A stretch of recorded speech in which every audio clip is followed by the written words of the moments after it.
Эфирде яңалыклар вакыты студияда Лейсан Галиева исәнмесез. Бүгенге чыгарылышның төп темалары. Балалар лагерьлары һәм студентлар хезмәт отрядлары үз эшләрен башлап җибәрә. Азнакайда балалар яклау көнен бәйрәм иттеләр. Физик мөмкинлекләре шикле музыкантлардан шиксез иҗат сәламе. Бу һәм башка темалар хакында алдагы чыгарылышты. 1 июньдә Әлмәтнең яшьләр үзәге мәйданчыгында Татарстан Республикасының көньяк көнчыгышында студентлар хезмәт отрядларының 3нче хезмәт семестры ачылды. Чара Әлмәт, Лениногорск, Бөгелмә, Ширмешән, Баулы һәм Азнакай районнарыннан 300-гә якын студент отрядлары, яшүсмерләр хезмәт отрядлары вәкилләрен берләштерәчәк.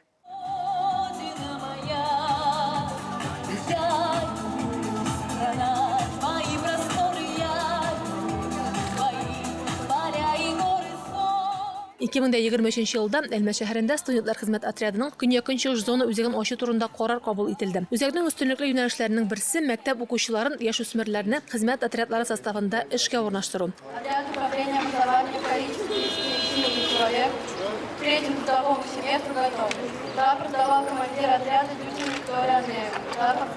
Хезмәт лагерында катнашучыларга Әлмәт районы башкарма комитеты җитәкчесе Айдар Каюмов, Республика студентлар хезмәт отряды үзәге директоры Василий Ислаев, шулай ук балалар һәм яшьләр эшләре идарәсе начальнигы Илнур Фасхетдинов сертификатлар, юлламалар һәм махсус киемнәр тапшырды. Быел эшкә 500-дән артык студент җәлеп итү планлаштырыла һәм моннан тыш хезмәт лагерына 150-гә якын яшүсмер дә җәлеп ителәчәк. Балаларның талантлары, амбицияләре, көчләре һәм осталыклары төрле оешмаларга, шул исәптән җирле предприятиеләргә дә юнәлдереләчәк. Шул рәвешле яшьләр реаль проектларда үз потенциалын тормышка ашыра һәм үсеш өчен мөмкинлекләр алачак. Хезмәт отрядлары эшендә катнашу файдалы гына түгел, кызыклы тәҗрибә дә булачак. Ул балаларда гомер буе якты истәлекләр калдырачак, ди оештыручылар.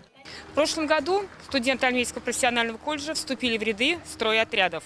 И уже в этом году 45 наших студентов получили сертификаты по обучению на сварщике, оператор станков с программным управлением и токаря.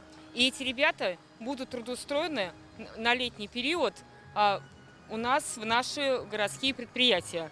То есть, благодаря стройотрядам, ребята, кроме основной своей профессии, которую получают в колледже, могут, начиная с 18 лет, получить еще дополнительно, бесплатно рабочую профессию и трудоустроиться по этому направлению. Яшүсмерләр һәм яшьләр гадәттә төзелеш тармагында балалар ялы, сервис һәм туризм, сәламәтлек саклау өлкәләрендә, сәнәгать җитештерү һәм балык эшкәртү объектларында, пассажир вагоннары йөртүче сыйфатында эшләячәк. Яшьләр Татарстан территориясендә генә түгел, аннан читтә дә эшлиләр. Җәйге сезонга әзерлек сыйфатында да эш белгечләре буенча бушлай һөнәри белем алачаклар.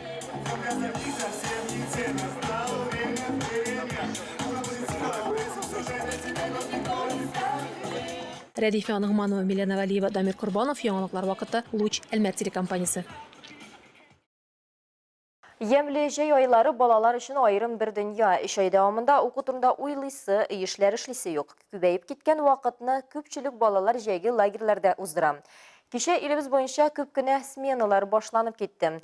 Әлмәт балалар һәм яшьләр иҗаты үзәгендә башланган лагерьне Лина Хасаншина күзәтте. Меня зовут Клар, я еще занимаюсь йогой и скоморошками. Еще люблю гулять.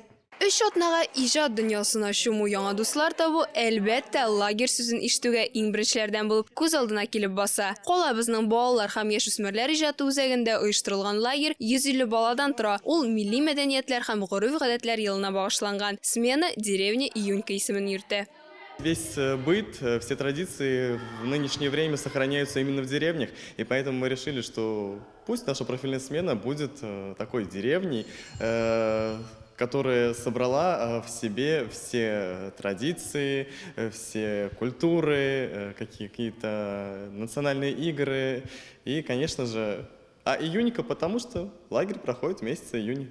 21 көн дәвамында балалар спорт һәм иҗат казанында кайнаячак. Үзләрен дә, дусларын да яңа яктан ача алачак. Программаның иң зур чараларының берсе 12 июньдә Россия көнендә булыр дип планлаштырыла.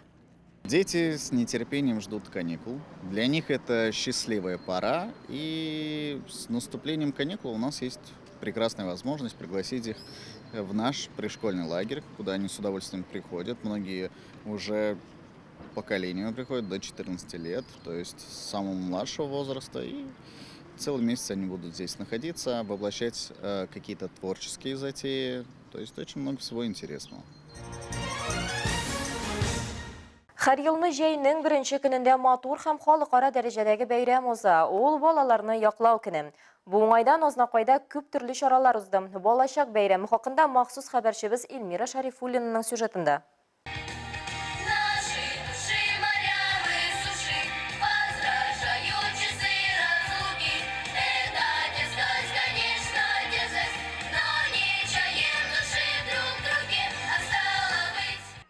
Халыкара балаларны яклау көне һәр елдагыча зур оешканлык белән үтте. Шәһәрнең Ишкәев исемендәге ял паркы балаларның шат авазыннан гөрләп торды. Тарих битләренә күз салсак, балаларны яклау көне 1950 елдан башлап бәйрәм ителә һәм бүгенге көндә зур колач алган. Бүген Азнакайның Ишкәев исемендәге ял паркында балалар да, өлкәннәр дә рәхәтләнеп бәйрәм итәләр. Ә чыгыш ясаучылар бик күп тапкырлар җиңүләргә ирешкән фантазия балалар иҗат төркеме. Кәефләрегез ничек, балалар? Әйбәт. Бәйрәм белән.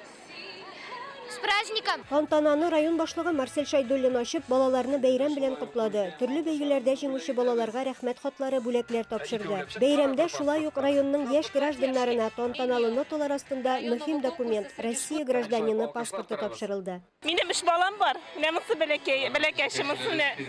Тагын котлаячаклар әле. Бу бәйрәм бик ошый безгә. Балаларга да ошый. Бик күңелле үтә бәйрәмнәр.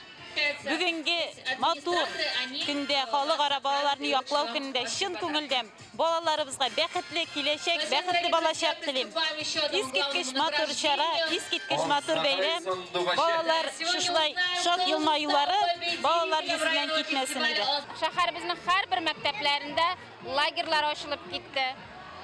Бүген 1 июнь балалар яклау көне булу хөрмәтеннән безнең Ишкәев паркында менә шундый матур чаралар үткәрелә. Мәйданчыкларда балалар өчен төрле кызыклы уеннар, спорт ярышлары оештырылды. Бәхетле балачакның иң истәлекле минутлары ул әлбәттә аттракционнарда күңел ачу. Бүген исә Ишкәев ял паркындагы аттракционнар балалар өчен бушлай эшли. Сәхнә түреннән җырлы биюле чыгышлар яңгырады. Бу көнне шулай ук Азнакай сандугачы 2023 фестиваленең гала-концерты да узды. Азнакай йолдызлары фестиваленә йомгак ясалды. Я пришла на праздник, играю в шахматы с конфетами. Я люблю больше играть с конфетами, потому что веселее и вкуснее. Эльмира Шарифуллина, Рөстәм Акбаров, яңалыклар вакыты, Луч Әлмәт телекомпаниясе. Колабызда беренче тапкыр Әлмәт урам хәрәкәте дип исемләнгән спорт фестивале узды. Актив һәм җитез яшьләрне җыйган спорт чарасында безнең төшерү төркеме дә булып кайтты.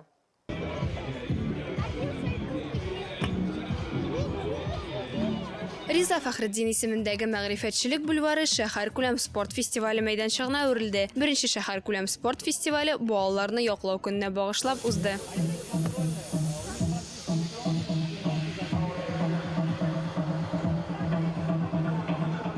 Памп батлда катнашучылар самокат һәм велосипедта тизлеккә памп трек узды. Шулай ук урам спорт юнәлешендә популяр булган панны футбол, брусьядан этелү һәм чирлидинг буенча ярышлар узды. Теләге булганнар ГТО комплексы нормативларын тапшыра алды. Надеемся, ребятам все это зайдет, и мы потом чаще будем встречаться.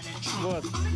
Главная задача данного фестиваля как раз-то объединить ту молодежь, тех детей, которые, в принципе, ежедневно на улицах занимаются на созданных площадках, но практически не соревнуются. А сегодня у них есть такая возможность. Катнашучылар бик теләп номерларын башкарды. Һәр ярышта иң яхшылар өчен иганәчеләрдән бүләкләр әзерләнгән иде. Оештыручылар ешрак биредә очрашырга өметләнә. Лина Хәсәншина, Венера Бахманова, Рафаэль Сафин, Яңалыклар вакыты, Луч Әлмәт телекомпаниясе.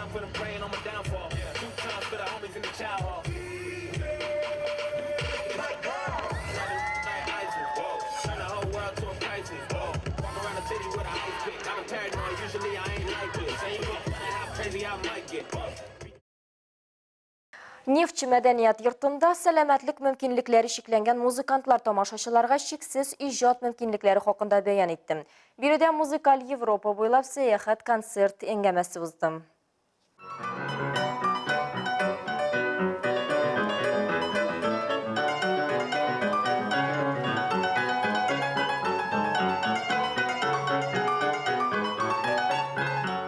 Яктылыкка юл фестиваленең концерт әңгәмәсе Gosh Projects иҗат лабораториясе тарафыннан һәм президент мәдәни инициативалар фонды ярдәме белән үткәрелә.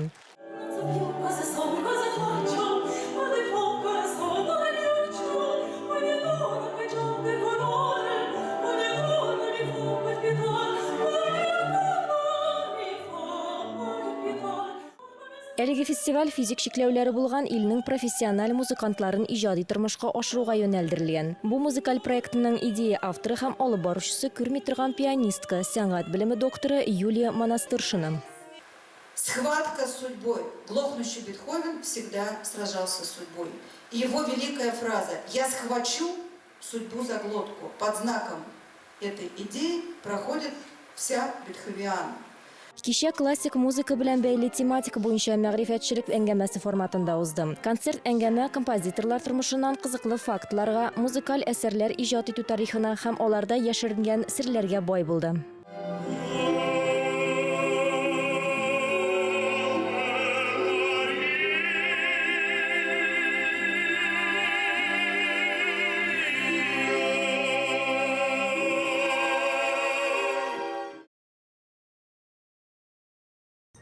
Бүгінге шулар иде. Милләт Сәнгалиева һәм монтаж операторы Динара Гайнутдинова сезнең белән сау булашабыз. Исән сау булыгыз.